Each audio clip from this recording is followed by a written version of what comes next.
They were the best of friends, until a dispute over money led to one mate killing another, then gruesomely disposing the body in separate bags. It was 1:45 p.m. on a Friday, September 9, 2005, that 41-year-old cleaner, Maria Yi Marafam, found a blue and red oblong sports bag lying at a corner of the mosaic wall, near the Orchard MRT station exit. When she unzipped it, she saw a woman's face. It was part of a severed head which had been put into a red plastic bag. There were also 2 other black trash bags. They contained arms, which had been severed above the elbow, and legs. At 6:10 p.m., it was civil servant Alvin Lim Seng Leong's turn to make a grisly find. He was walking to a bus stop on Lorney Road when he cut in front of the Macritchie Reservoir Canteen and found a black trolley bag. The police were called. In the bag was the rest of the dead woman's body. In the space of 12 hours, police had a suspect in custody. 29-year-old Filipino maid, Garlejoo, Aguilar.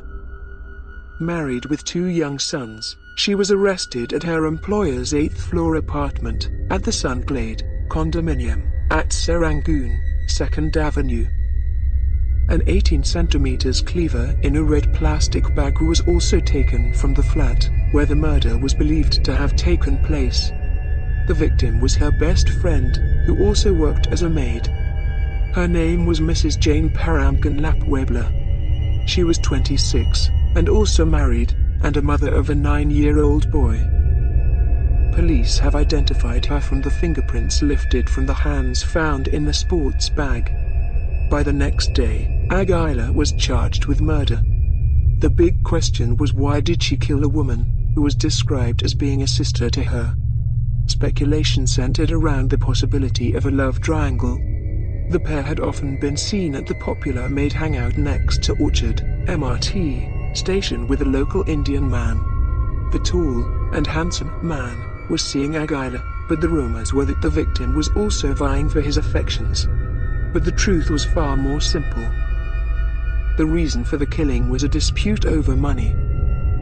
2 days before Mrs. La Puebla's remains were found, she and Aguilar were cooking in the kitchen of the condo where the latter worked. They had been chatting about their problems when she mentioned a $2,000 debt Mrs. La Puebla owed her. Half the money came from a third, Filipino, who borrowed it from a Singaporean loan shark and was charging Aguilar an interest of 20%. Mrs. La Puebla became agitated and raised her voice when Aguilar suggested that she sell her video and digital cameras to pay off the debt. Aguilar tried to calm her down, but when she mentioned selling the cameras again, they began to fight. They wrestled, pulling each other's hair and grabbing each other's necks. Aguilar also bit her friend on the right forearm. The struggle spilled into the laundry area and into the bedroom, and left Mrs. La Puebla's blood on the floor, mattress, and walls. According to Aguilar, she grabbed a cushion from her bed and used it to smother her friend. After a few seconds, she removed the pillow and started to cry because she thought her friend was dead. Nevertheless, when Mrs. La Puebla started moving again, Aguilar strangled her until she stopped breathing. For the next 2 days, unbeknownst to her employers, she hid the body in the room, inside a luggage bag. Then on September 9th, after her employers went to work, she went to Mustafa Shopping Center in Little India and bought a chopper, an axe, and black rubbish bags. She also bought a pair of canvas gloves, and another pair made of latex, to wear while dismembering the body, a bolster, 2 pillowcases and a bedsheet to replace blood-stained bedlinen, and even green wallpaper matching the one used in her employer's flat. When she reached the flat sometime after 9:30 a.m., she dismembered the body and placed Mrs. La Puebla's head, arms and legs in separate plastic bags, then wrapped them in rubbish bags. She stuffed the body parts and some newspapers into a travel bag. The torso, clad in brown underwear, was wrapped in newspapers and a black rubbish bag. This done, she scrubbed the blood traces with water and detergent and used the wallpaper to cover up the stains which could not be fully removed. At about midday, she brought the bag containing Mrs. Puebla's head and limbs and took a taxi to Orchard Road. She dumped the bag next to a mural wall at the Orchard MRT station at about 12:35 p.m., a stone's throw from the park where the friends used to meet every Sunday. Aguilar returned to the flat at 1:25 p.m. Half an hour later, she put the bag with the torso into a bigger piece of luggage bag and took a taxi to Macrochi Reservoir. Near the bus stop along Lawney Road, she took the smaller bag out and left it next to the footpath. Inside the bag was an International Herald Tribune newspaper with a sticker on the front page bearing the name and address of Aguilar's employers. That led the police straight to her.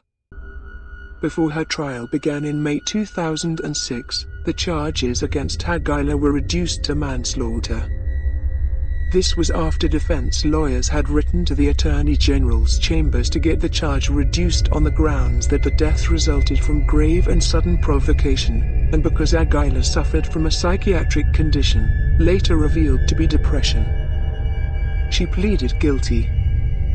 The court could have sent her to prison for life, but sentenced her to 10 years in jail. The judge, Justice V.K. Raja, noted that Aguilar appeared to have recovered from her depression, which was compounded by financial woes, and that family support and counseling would further diminish any risk of future offenses. While he described her conduct in dismembering Mrs. Puebla's body as grotesque and abominable, he said Aguilar was hardly trying to conceal her victim's death.